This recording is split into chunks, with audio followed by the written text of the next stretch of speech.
내일이 8월 15일이고, 그래서 제가 8.15 하네요. 그래서 제가 꼭 같은 것이, 이게 해가 2020년에 있었습니다. 그때도, 안식일이 8월 15일이었어요. 근데 그때 제가 로마서 13장, 시민으로서의 그리스도인 그런 설교를 했습니다. 근데 제가 반복 설교를 하는 걸 안 좋아하기 때문에 오늘은 좀 다른 민수기를 가지고 하겠습니다. 근데 우리 그 민수기는요, 사람들이 그렇게 선호하는 책이 아니라고 그 앤드류스 바이블 그 제가 읽는 책에 나오더라고요. 근데 굉장히 중요한 책이라고 저는 생각해요. 왜냐하면 제가 최근에 민수기를 다시 읽었는데 아주 중요한 메시지가 우리에게 있습니다. 왜냐하면 민수기 1장 1절 보면요, 어, 거기 이런 말씀이 있어요. 이스라엘 자손이 애굽 땅에서 나온 후 둘째 해 둘째 달 첫째 날에 여호와께서 시내 광야 회막에서 모세에게 말씀하시되 그래 시작해. 그래서 이 민수기는 아, 출애굽기 레위기의 연속 그래서 아, 네 번째 모세 오경인데 그런데 이 제목부터 제가 별로 저는 선호하네. 왜냐하면 이 제목이 민수기라 그래서 넘버 숫자 계산하는 게 나오는데 사실 숫자 계산하는 거는 두 장에밖에 안 나와요. 인구조사 1장하고 26장. 그래서 이 70인역의 제목을 그 민수기라고 정했어요. 그래서 그걸 다 따라 하는데 사실은 히브리 원어에서는요, 이 광야라는 그거를 제목으로 삼았어요. 그래서 이게 더 정확해요. 왜냐하면 바미드바 이 광야가 이스라엘 백성들이 40년 동안 광야 생활을 하면서 그 무슨 일이 일어났는가 그걸 쓰는 거예요. 그래서 아주 굉장히 중요한 제 왜냐하면 우리도 지금 하늘 가나안으로 가잖아요. 그래서 우리에게 아주 중요한 교훈들을 주는 거예요. 그래서 제가 이 민수기를 읽으면서 뭐 여러 번 읽었지만 아, 제가 이런 생각했어요. 그 민수기에서 주는 교훈들이 중요한 교훈들이 무엇인가? 그래서 좀 찾아봤는데 제가 오늘도 어떤 집사님하고 저 남가주 집사님 성경을 많이 연구하는 집사님하고 저한테 물어보면서 AI를 어떻게 생각하세요? 그래서 집사님 AI가 좋은데 AI를 컨트롤할 수 있어야 되지 AI가 당신을 컨트롤하면 안 되겠다고. 왜냐면 그래서 그분이 삼위일체에 대해서 AI한테 물어봤대요. 그래서 제가 뭐 이렇게 제가 이런 게 여러 민수기에서 주요 교훈들 이것을 제 나름대로 만들어 봤습니다. 여러분이 뭐 저하고 동의하지 않아도 돼요. 어, 제가 보기에는 이거 한 11개지요. 근데 중요한 교훈들을 민수기 2장에는요. 하나님께서 이스라엘을 행군할 때 지파별로 어떻게 누가 먼저 가고 누가 먼저 가고 그거를 다 이렇게 정했어요. 그다음에 숫자도 그래서 이걸 제가 보니까 하나님은 질서의 하나님이다. 뭐 신약에도 하나님은 질서의 하나님 말씀이 나오지만 그런 교훈을 주는 거예요. 그거 그냥 읽으면 아무 의미가 없어요. 그다음에 70인 장로와 만인 제사장을 논했어요. 왜냐하면 모세가 나의 혼자 못하겠습니다. 그러니까 하나님께서 70인 장로를 세웠어요. 그리고 중요한 말은 29절에요. 너희 모든 사람이 다 선지자 되기를 원한다. 그런 말을 모세가 했어요. 그래서 신약의 그 베드로에서의 만인 제사장론이 나오지만 사실 구약에도 그 사정이 벌써 있어요. 그래서 세 번째는 모세 가정에서의 불화. 이거를 오늘 제가 하는데 제가 이렇게 제목을 좀 이렇게 했는데 영어로는 sibling rival이라 그러는데 그거가 적절한 제목 같지는 않아요. 왜냐하면 형제 간의 경쟁인데 경쟁이 아니에요. 이거는 불화를 일으킨 그 미리암과 아론의. 그 다음에 금방 나오는 것이 13장, 14절입니다. 이거 13장, 14장. 이 두 장이 굉장히 중요합니다. 우리 교회에서 우리들에게. 왜냐하면 가데스 바네아에서 이스라엘 백성들이 어떤 일을 했는가, 뭐 정탐군 보내고, 뭐 실망하고 돌아가자 그러고 그래서 이게 참 우리 재림을 기다리는 가나안 지금 경계선에 있잖아요. 신명기는 이제 벌써 들어가니까 사실 이 신명기가 우리에게 아주 지금 적합한 책입니다. 민수기가. 그래서 가데스 바네아에서 두 장을 썼어요. 근데 이것이 굉장히 중요합니다. 그다음에 모세의 중보의 기도. 이거는 여러분들이 아시는 바와 같이 출애굽기 32장 금송아지 사건 이후에 그 모세가 중보기도 한 것이 여기 나옵니다.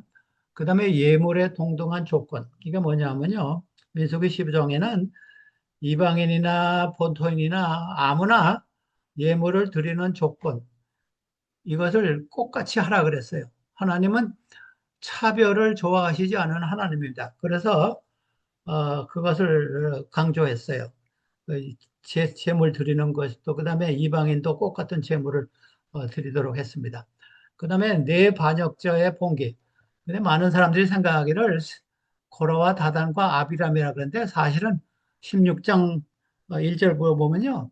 고라와 다단과 온이라는 사람도 있었습니다. 네 사람이 지도자들이죠. 반역해가지고 250명을 모았어요. 그래서 거기서 우리가 교훈을 배울 수 있습니다.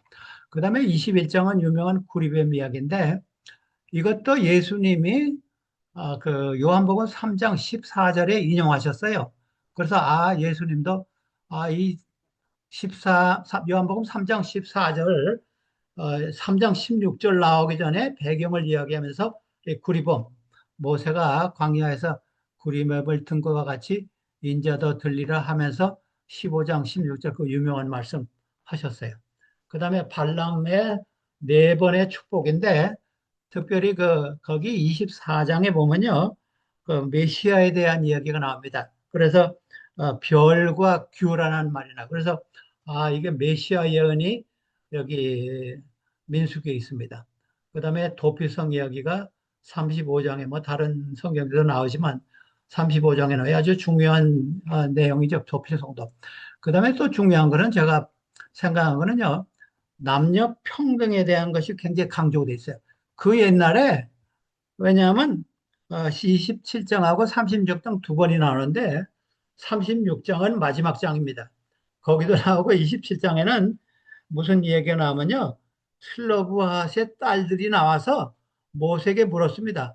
우리 이 뭐라 그럴까, 우리 나누어주는 땅 갖는 거, 이거를 우리는 아들이 없는데 어떻게 하겠습니까? 그래서 딸 이름까지 다 나와요. 네 명이. 그래서 모세가 그걸 평등하게 하라 그랬어요. 그 다음에 하나님께서 지시하셨죠. 36장에 마지막에 다시 또 그걸 강조했어요. 그래서 제가 보기에는 아주 중요한 내용들이 민수기에 있습니다. 근데 제가 오늘은요, 12장을 가지고 주로 아까 제가 말씀드린 대로 12장을 가지고 했는데, 근데 이 12장은요, 모세가 가진 가장 큰 시련입니다. 성경에는 안 했지만 제가 보기에는 백성들이 반역하는 거는 뭐 그러려니 하지만 가족이 자기 누님과 자기 형이 반대하는 거예요. 모세가 구수여자를 취하였더니 구수여자를 취하였으므로 미리암과 아론이 모세를 비방하니라. 근데 여기 구수여자라 그러는데 요새는 좀 쉬운 말로 에티오피아맨 워먼이라고 그랬어요. NIV에, 킹 제임스에.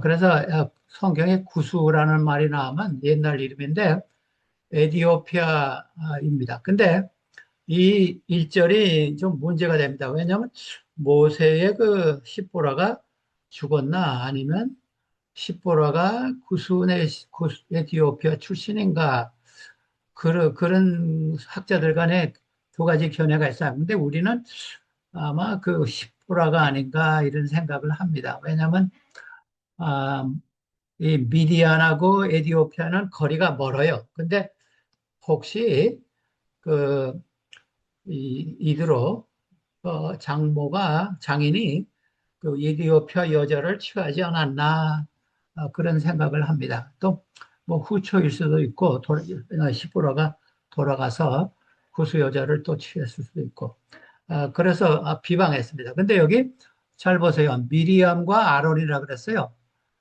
그래서 성경에는요.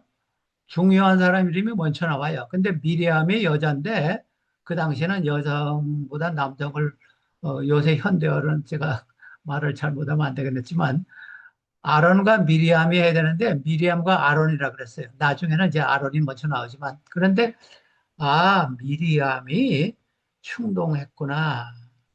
왜냐하면 70인 뭐 이런 거 다 정했는데 무엇에만 하나님이 이야기하시냐 하면서 그거를 투집 잡기 위해서 그 부인을 투집 잡은 겁니다.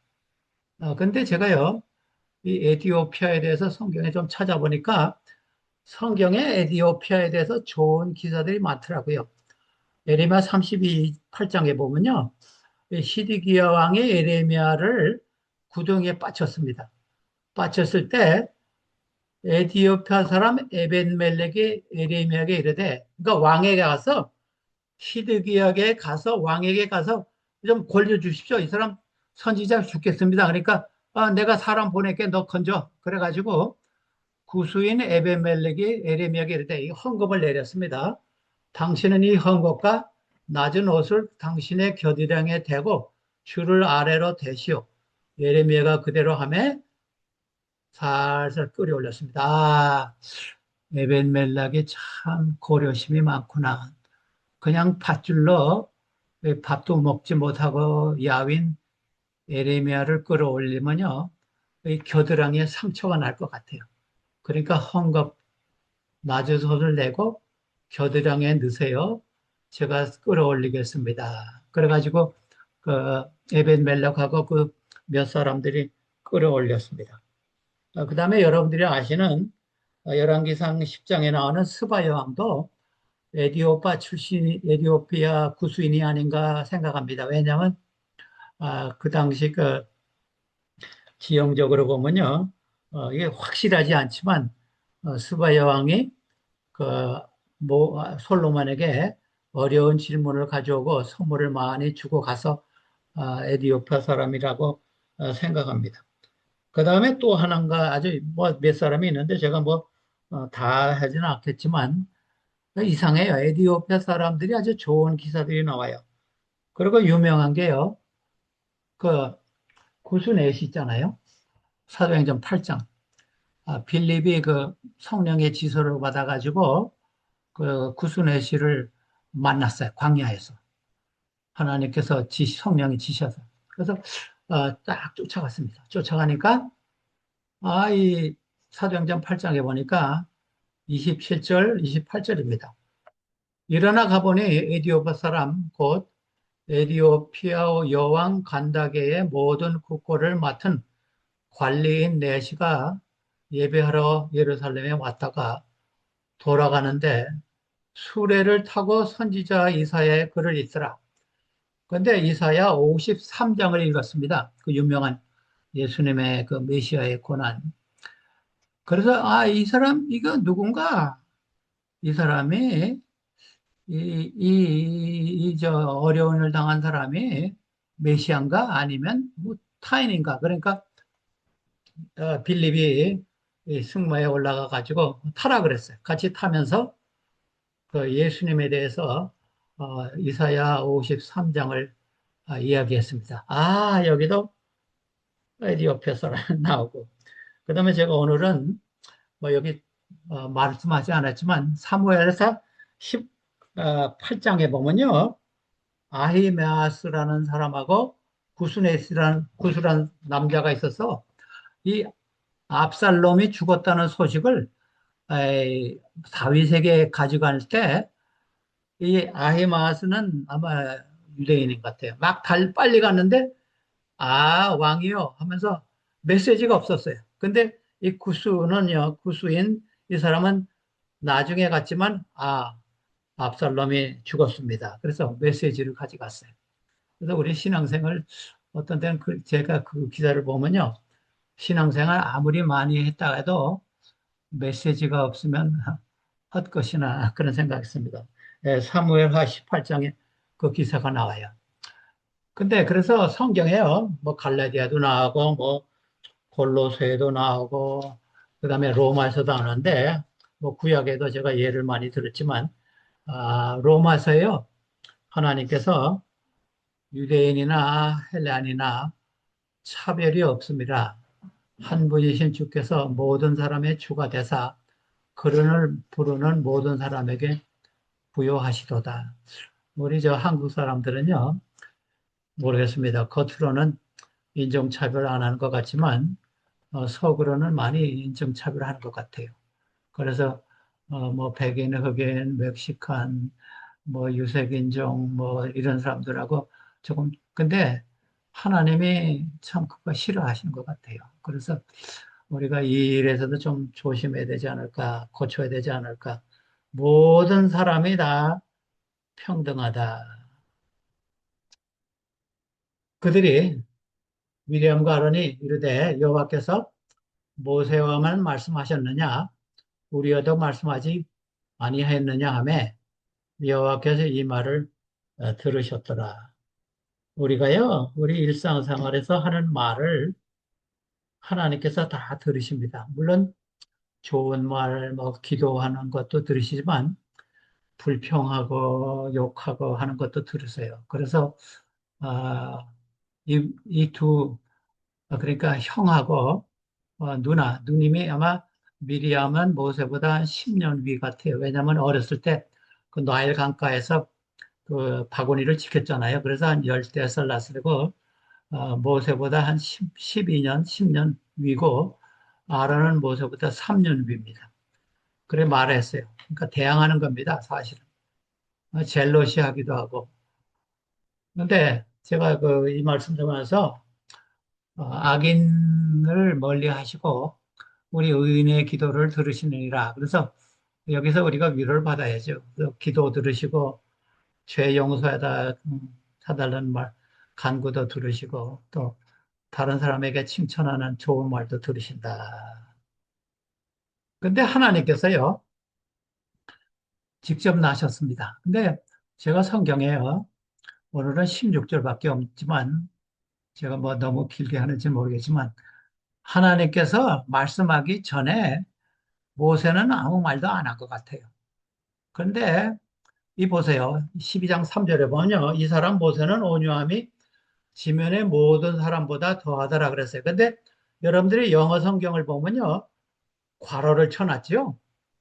지금 생각해 보셨어요? 왜 괄호를 쳤을까? 저는 생각해 봤는데 겸손한 사람이 자기가 겸손하다고 말하면 겸손합니까? 안 합니까? 안 해요. 그래서 어떤 성경 연구자는 이거는 다른 사람이 후에 삽입했을 것이라 그런 말도 있어요. 그렇지 않으면 모세가 여러분이 아신 바와 같이 모세가 민수기를 썼는데 하나님께서 너 쓰라. 그래서 썼을 수도 몰라요. 여러분들이 생각하세요. 근데 저는 아마 후세 어떤 사람이 이것을 모세의 성경에 넣지 않았을까? 아니면 하나님께서 모세 보고 쓰라고 해서 쓰지 않았을까? 그런 생각합니다. 아, 모세는 온유함이 이 세상의 모든 사람보다, 그러니까 예수님 다음에 가장 겸손한 사람이 모세라, 이렇게 우리가 생각할 수 있어요. 그런데 여호와께서 갑자기, 그러니까 모세가 한 말도 하기 전에 이미디어트리 그랬어요. 갑자기 모세와 아론과 미리암을 부르시다. 이름이 차례대로 나오잖아요. 여기서는 미리암이 나중에 나오잖아요. 너희 세 사람은 장막으로, 회막으로 나오라 하시니 그 세 사람이 나아가니라 그랬어요. 근데 여러분들이 하나님께서 부르시면요, 굉장히 엄중한 부르심입니다. 하나님께서 그냥 아무나 그냥 갑자기 굉장히 하나님께서 제가 이거 보니까 좀 노하신 것 같아요. 화가 나신 것 같아요. 어, 그래서 이 시편에요, 하나님께서는요, 9장 9절 10절에 보면요. 압제를 당하는 자의 요새시며 환난 때의 요새시로다. 지금 모세가 어려움을 당하고 있습니다. 압제를. 여호와의 주의 이름을 부르 아는 자는 주를 의지하리니 이는 주를 찾는 자들을 버리지 아니하십니다. 하나님께서 절대로 의인들을 버려두지 않았어요. 이렇게 심지어 자기 그 형제, 자매가 자기를 이렇게 공격해 와도 하나님께서 우리를 버리지 않는다. 그래서 이것을 제가 생각하면서 민수기 12장이 모세의 가장 큰 시험이 아닌가 그렇게 생각합니다. 이르시되 내 말을 들으라. 그 5절에는요. 여호와께서 아론과 미리암을 불렀습니다. 아론과 미리암을 부른 다음에 이르시되 내 말을 들으라. 너희 중에 선지자가 있으면 나 여호와가 환상으로 나를 그에게 말하기도 하고 꿈으로 그와 말하기도 하니와 내 종 모세는 그렇지 아니하니 그는 내 온 집에 충성함이라. 이 하나님께서요 모세를 굉장히 특별한 관계로 말씀하셨어요. 내가 모세는 보통 선지자가 아니다. 왜냐하면 보통 선지자는 나는 꿈이나 환상으로 말하지만 이 모세는 내가 직접 말한다. 그런 말씀을 여러분이 아시는 바와 같이 시내산에 올라가서 계명받고 예수 하나님과 여러 번 대면했잖아요. 그 다음에 여기 중요한 단어가 나는데 내가 왜 그렇게 하냐 하면요. 모세는 충성하다 그랬어요. 충성. faithful. 그러니까 변함없이 나를 따른다. 일이 잘 될 때나 일이 안 될 때나 변함없이 나를 따른다. 그랬어요. 근데 이 같은 말이요. 신약에 여러분들이 아시는 것 같이 그 달란트 비유 5달란트 받은 사람하고 2달란트 받은 사람에게 하나님께서 말씀하셨어요. 그 주인이 살아였도다 착하고 충성된 종아 내가 적은 일에 충성하였음에 여기 충성이란 말 나오잖아요. 내가 많은 것을 내게 맡기리니 내 주인의 즐거움에 참여할지어다. 그래서 여기 아, 민수기에 있는 말씀과 같이 구원받을 자들의 그 가장 큰 특징이 착하고 충성이 아닌가. 저는 굉장히 이게 매치되는 말씀이니까. 그 다음에 23절에도 꼭 같은 말씀이 나옵니다. 그 둘째, 2번 달란트 사람들에게 충성된 종아. 그래서 여러분들이 진짜 예수님을 따르려면요, 날씨가, 궂은 날씨나, 그 다음에 날씨가 좋을 때나, 다시 말하면 역경 속에나 순경 속에 하나님을 꾸준히 따르는 그 욥처럼, 모세처럼 변하지 말아야 돼요. 그래서 뭐라 그랬어요? 그와는 내가 face to face, 대면하여 말하고 은밀한 말로 하지 아니하며 그는 또 여호와의 영상을 복원을 너희가 어찌하여 내 종 모세 비방하기를 두려워하느냐. 그래서 여기 같은 말이 그 2번 나와요. 그 전절에는 내 종 모세라 그랬어요. 그 다음에 8절에도 내 종 모세라 그랬습니다. 그래서 이 종이 뭡니까? 종은요, 슬레이브. 하라는 대로 해야 돼요. 그래서 모세는 충성된 것 외에도 참 내 말을 잘 순종한다. 종과 같이 순종한다. 그것을 하나님께서 강조하시는 겁니다. 근데 예수님도 히브리서에 보니까, 이런 말씀하셨어요. 그가 예수님 이야기하면서 아들이면서도 받으신 고난으로 순종함을 배워서 그랬어요. 순종하는 것도 배워야 하는구나. 여러분, 예수님은 하나님의 아들이기 때문에 세상에서 살 때 순종하는 거 그냥 타고났을까요?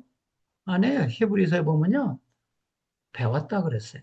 그래서 우리가 여러분들이 참 애들도 어렸을 때는 말을 잘 안 듣고 그러다가 이제 철이 들고 자꾸 타 이러면 순종하는 걸 배우더라고요. 그래서 우리가 참 어떤 때는 하나님 거역하지만 다시 회개하고 순종하는 것을 배우면요, 몸에 익히게 됩니다.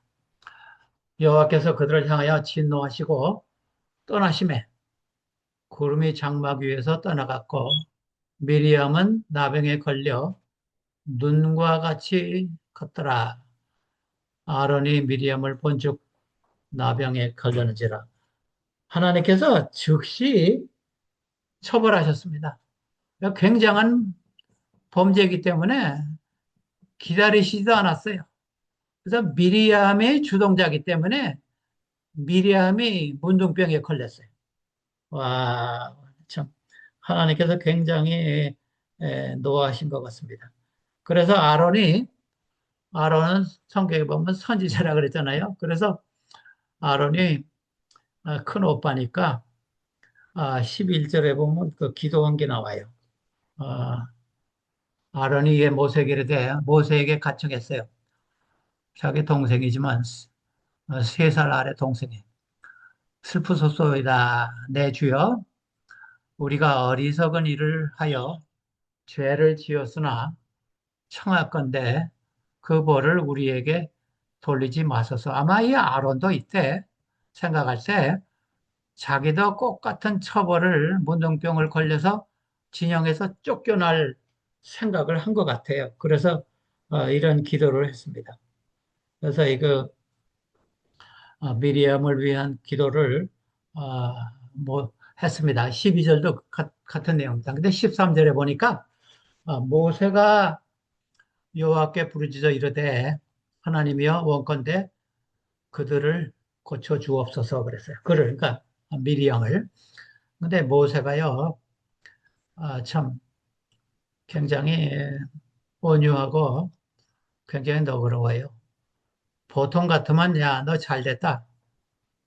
자기 저 형하고 자기 누님인데 한번 당해봐라. 막 그런 생각도 할 수 있어요. 오늘 할 수 있었는데 아 모세가 기도했습니다. 하나님 좀 용서해 주세요. 저들을. 그래서 우리가 아무리 우리를 해하고 우리에게 못된 짓 하는 사람들도 우리가 저들을 위해서 기도하는 게 중요합니다. 우리가 우리 자신을 위해서도 기도해야 돼요. 그 사람들 위해서도 기도하지만 용서하는 정신을 우리에게 길르기 위해서 우리를 해꾸지하고 못되게 하는 사람들을 위해서 우리 성품을 위해서도 기도하는 게 중요합니다. 그래서 예수님도 기도의 모본을 보이셨죠. 제가 요한일서 보니까 나의 자녀들아 내가 이것을 너에게 쓰면 너희로 죄를 범하지 않게 함이라.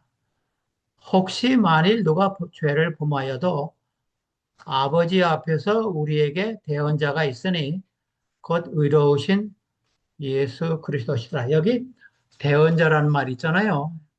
이게 주로 이 요한복음이나 이런 데서는 이 대언자가 성령으로 많이 이야기하지만 여기서는 같은 단어입니다. 헬라의 파라클레토스인데 예수님도 우리의 대언자가 되십니다.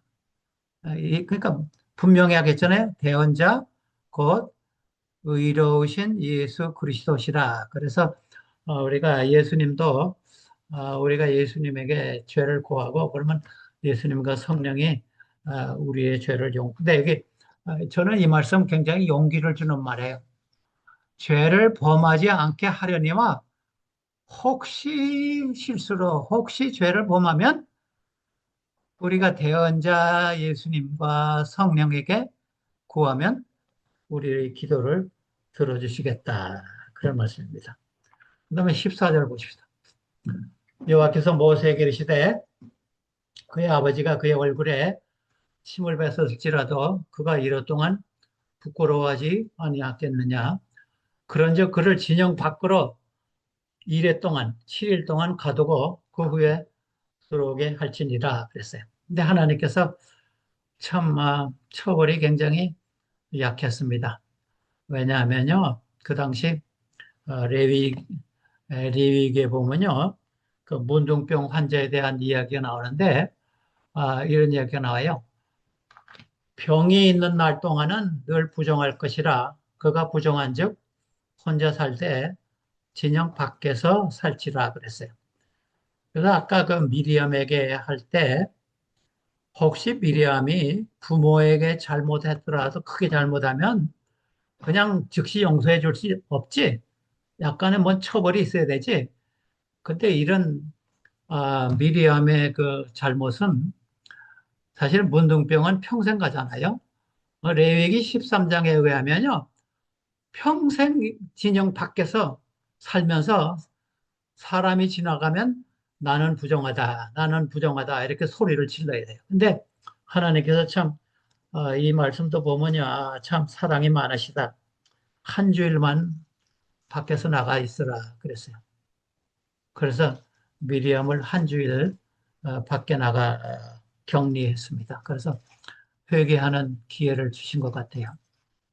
이에 미리암이 진영 밖에 이래 동안 갇혀 있었고 백성은 그를 다시 들어오게 하기까지 진행하지 아니야 행진하지 아니하니 하다가 그 후에 백성이 하세롯을 떠나 바란 광야에 진을 치니라.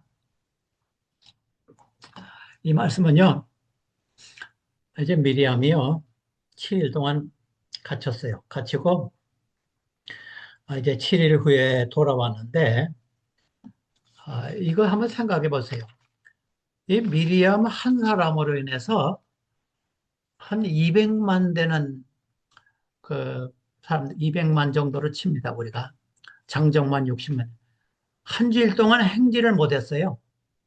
그래서 한 사람의 영향력이 얼마나 큰가 저는 그런 생각을 했습니다. 여호수아 7장에도 보면요. 그 한 사람 때문에 큰 이스라엘 백성들이 곤란을 당한 거 있으나 봅니다. 이스라엘 자손이 여호수아 7장 1장 온전히 바친 물건들로 이 온전히 바친 물건은 무슨 의미냐면 하나님께서 타치하지 말라. 이거 내 것이다. 내가 없애버리겠다. 그런 뜻이에요. 범죄하였으니 이는 유다 집과 세라의 증손 삽디의 손자 갈미의 아들 아간이 온전히 바친 물건을 가졌습니다. 여호와께서 이스라엘 자손들에게 진노하시라. 이 한 사람 아간 때문에 아이성을 칠 때 죽고 패배했습니다. 그래서 여러분들이 아예 뭐 내 신앙 뭐 한 사람 그렇게 생각하지 마세요.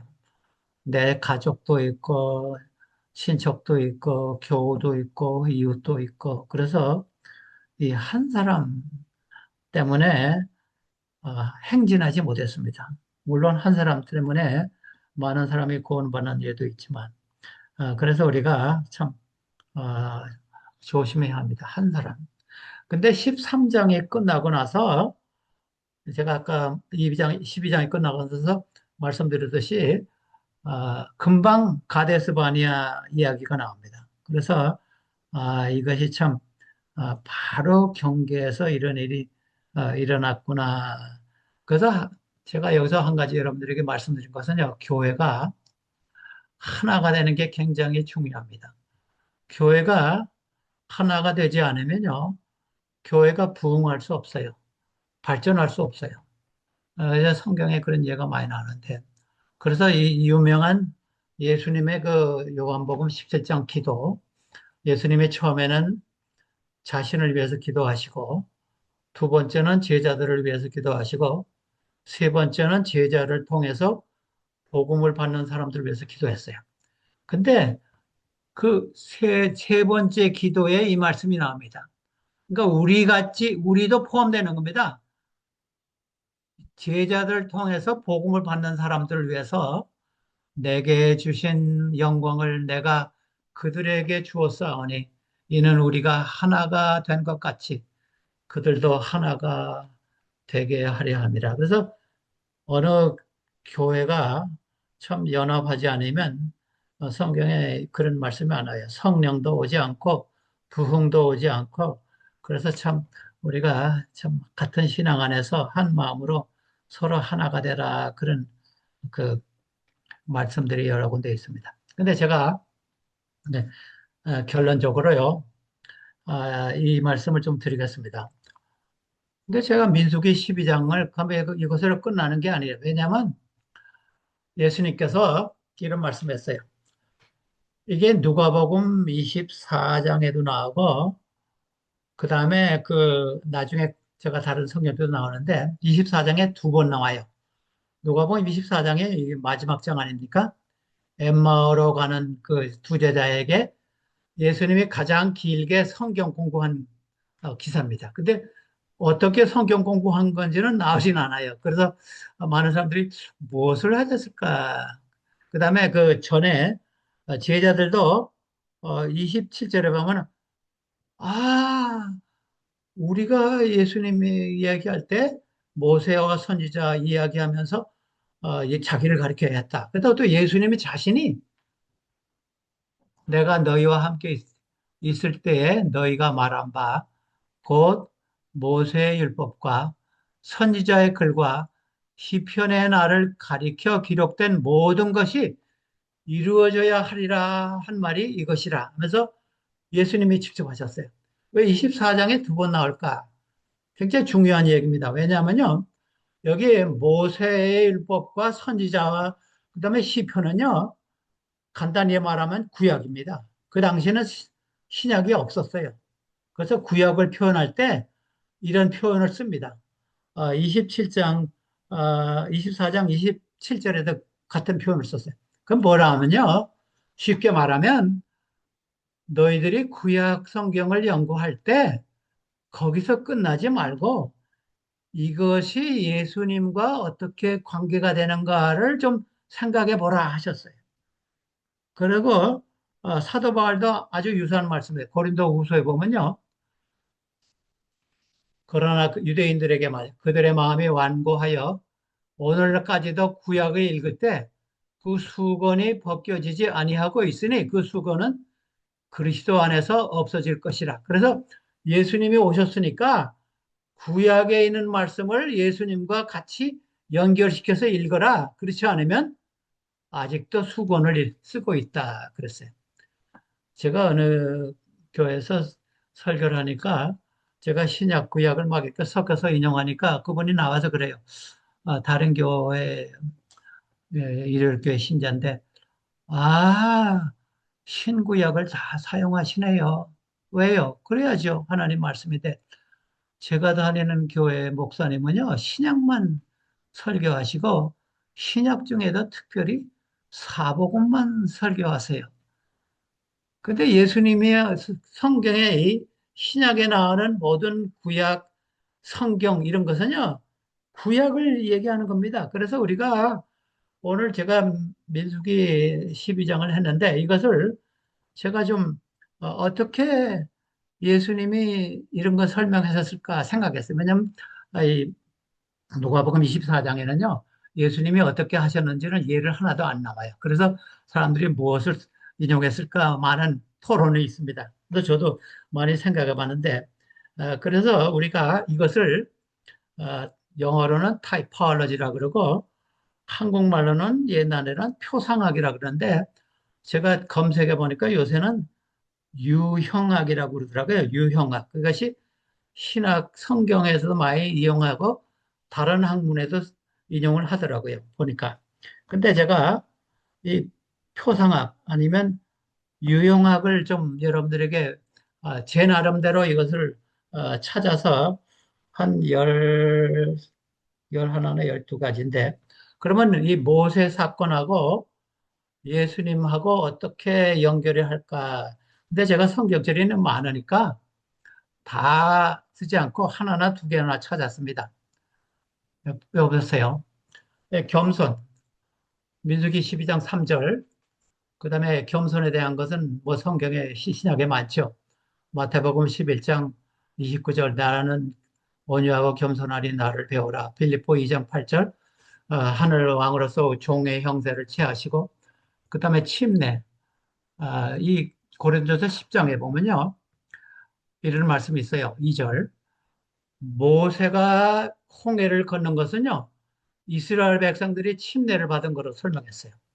아, 그 다음에 예수님의 침례. 요한복음 3장 16절, 요한복음 3장 20절, 마태복음 3장 16절. 왜냐하면 이 요한복음에는요, 예수님도 침례를 주셨다는 말씀이 나와요.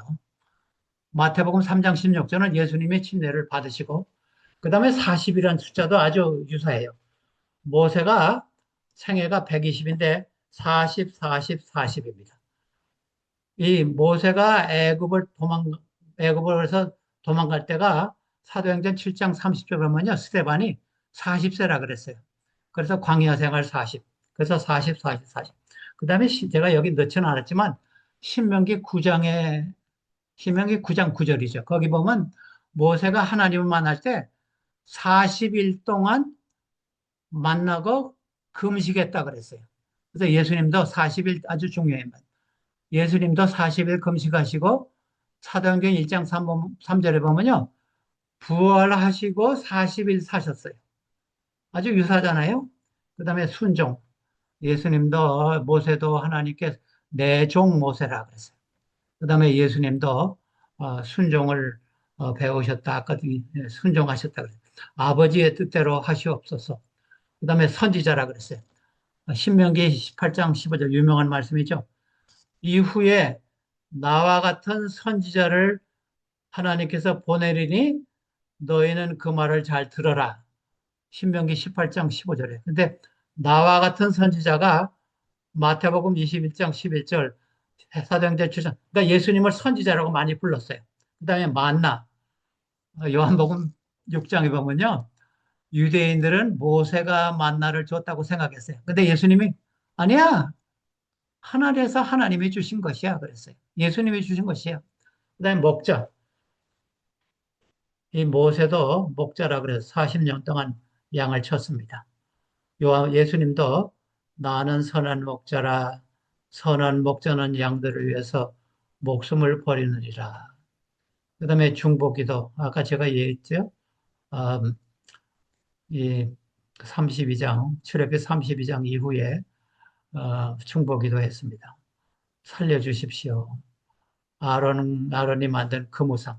예수님도 중보기도 아까 제가 인용한 요한일서 2장 1절, 그 다음에 요한복음 17장 전체가 예수님의 중보기도입니다. 그 다음에 사랑.